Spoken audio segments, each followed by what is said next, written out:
This is Democracy Now!, democracynow.org, the Quarantine Report. I'm Amy Goodman. As we turn now to look at police violence against protesters who've taken to the streets following the Minneapolis police killing of George Floyd 3 weeks ago. Across the country, activists have been beaten, tear gas, mace, shot, arrested en masse. Nonviolent protesters and journalists alike have lost eyes, been rammed by cars and trucks, suffered broken limbs. Well, we're going to San Jose, California, where police shot their own anti-bias trainer in the groin with a rubber-coated steel ball bullet, bursting his testicle. Derrick Sanderlin is 27 years old, African-American. He spent years training police cadets in San Jose about how to avoid implicit bias toward people of color. He was shot while taking part in a protest on May 29th. San Jose Police Chief Eddie Garcia has released a statement saying Sanderlin, quote, has been a real leader in our community's efforts to reduce bias and discrimination through dialogue, unquote, and vowed to investigate. But Garcia has also defended the use of force by his officers during the recent protests. Derrick Sanderlin joins us now from San Jose. We welcome you to Democracy Now! You're an anti-bias trainer with the Future of Justice Training, a San Jose community organizer. Thanks so much for being with us. I'm so sorry for what has happened to you. Can you go back to that day, to the protests after the killing of George Floyd, and tell us what happened? Set the scene for us, Derrick. Absolutely. Yeah, we were starting to gather at City Hall. And I've got to say, I really wasn't sure how many people were going to be there. I think following the death of another black person in America, the protests in San Jose was like one of the biggest I've ever seen here in this city. And so it was beautiful to see. It was very peaceful, even as we started to cause some disruption in traffic. Cars were honking along with us and rooting us on. We blocked the freeway, which is when police started to sort of show up, and as tensions started to rise, there was an increasing need to just like quell the tension between police officers and community members, particularly when on our way back to City Hall, the police department decided to sort of follow behind us in a line of police officers and start firing rubber bullets into the crowd. I saw old women being shot, kids being shot, and just the continued push towards City Hall. So, Derrick, tell us what you did then. You put your hands up and walked between the protesters and the police? Precisely. So as I was watching a young woman get shot by a rubber bullet directly in the chest, I just couldn't watch anymore. I just kind of put my hands up and walked sideways over there as they were searching around and asked them to please not do this.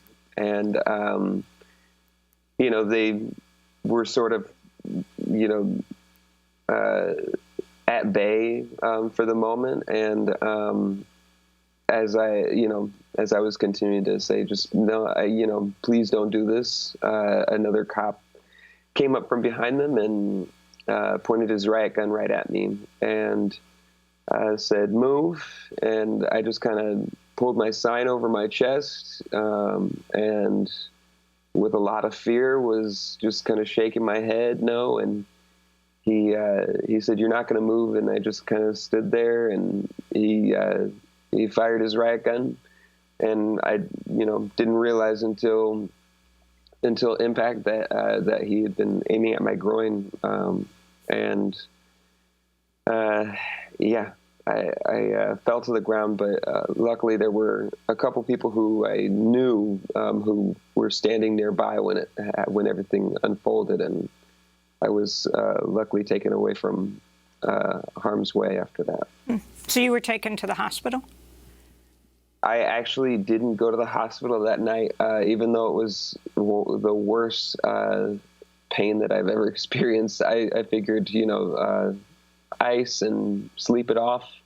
I'll be okay. These things happen, but the pain got worse, and the condition got worse, and I called my doctor, and they sort of suggested that I take a radiology test, and if things get worse, that I go into the hospital. So I did that Saturday night, and they discovered that there's a strong possibility that I had a ruptured testicle. So I went into emergency surgery Saturday night and went home Sunday morning.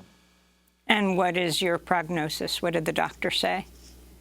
So after the emergency surgery, there was a ruptured testicle, but right before the surgery, he said if it is ruptured, there's a possibility that having kids can be complicated. Your body can create an antibody against yourself, you won't know until you try. But there's a possibility that you may not be able to have children. Had you been talking with your partner about having kids? Yes, we actually, a couple of weeks before the protests, were sort of planning, when we're going to start thinking about having kids. So definitely a desire. I wanted to ask you about the San Jose Police Chief, Eddie Garcia, personally calling you after you were shot and then releasing the statement saying Derrick's been a real leader in our community's efforts to reduce bias and discrimination through dialogue. I assured him we will be investigating this incident, he said. However, in the past, he's defended his officers' conduct during protests, and San Jose Police Captain Jason Dwyer compared policing the streets during protests to being in a, quote, war zone. Now, the fact that you are an anti-bias trainer of the San Jose Police Department, can you explain the work you've been doing for years there? Yes. So I belong to a team called Beloved Community. We're community organizers, and one of the particular things that we do in our work for police accountability is talk to police officers about the cultural and historical history of policing that they step into when they put on their uniform. And in doing so, they're also opening what we like to call a bank account at the Community Bank of Trust. And, you can either make deposits or withdrawals from that Community Bank of Trust, but you have to make that choice consciously. And whether you like it or not, folks are sort of engaging with you based on their historical and cultural context with policing and law enforcement. And that's essentially what we do for cadets and officers who have to retake the class or who haven't taken the class in the past. Derrick, did you know any of the officers on the line? Unfortunately, I couldn't pick them out, but... Were they fully covered with shields? They were covered with... They didn't have the riot shields, but they did have the plastic face masks. Mm-hmm. And yeah, unfortunately, some of them have been on the force for years, and some of them I'm just not familiar with. And your response to the police chief calling you directly, Police Chief Garcia, and yet rather than the mayor calling you directly and the police chief calling the area a war zone?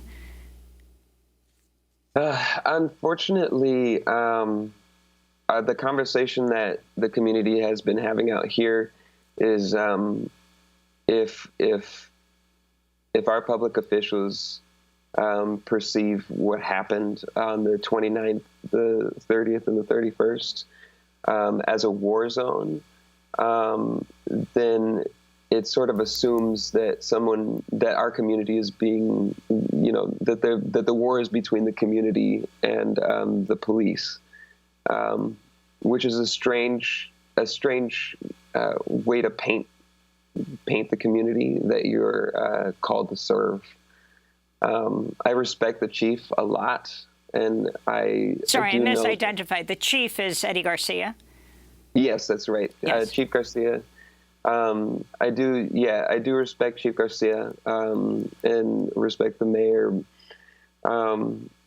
It's clear that this isn't working, and it's disappointing to continue to hear anything less than let's try to move forward into transformation. What do you demand of the police department right now?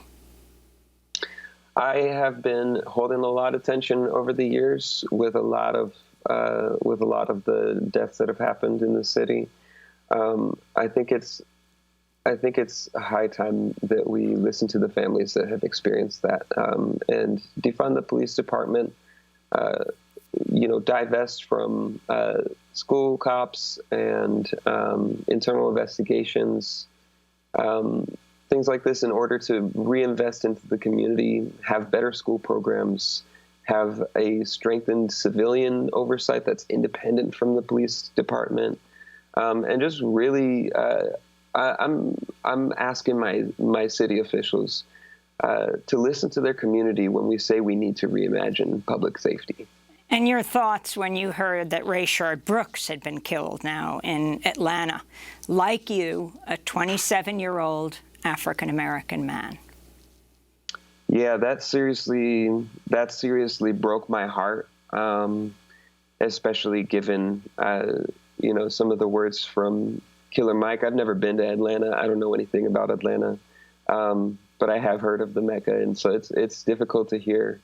And what's even more difficult to hear is the death of Christopher Booker, the alleged lynching. I grew up in Victorville. California is my state, and so familiar with the presence of just devastating bias. And I hope this wakes the country up. Well, Derrick, I want to thank you so much for being with us. And also, just to clarify, since I misidentified them, the police chief of San Jose is Eddie Garcia, and it's the San Jose police captain who's Jason Dwyer, who called the protest zone a war zone. Derrick Sanderlin, thanks so much for being with us. Anti-bias trainer with Future of Justice Training and a San Jose community organizer. Thanks for joining us. When we come back, a New York police officer is charged with assault, criminal mischief, harassment, and menacing for violently shoving a 20-year-old woman at a recent protest against police brutality. She was hospitalized with a concussion. We'll speak with Dunya Zaire and her attorney. Stay with us.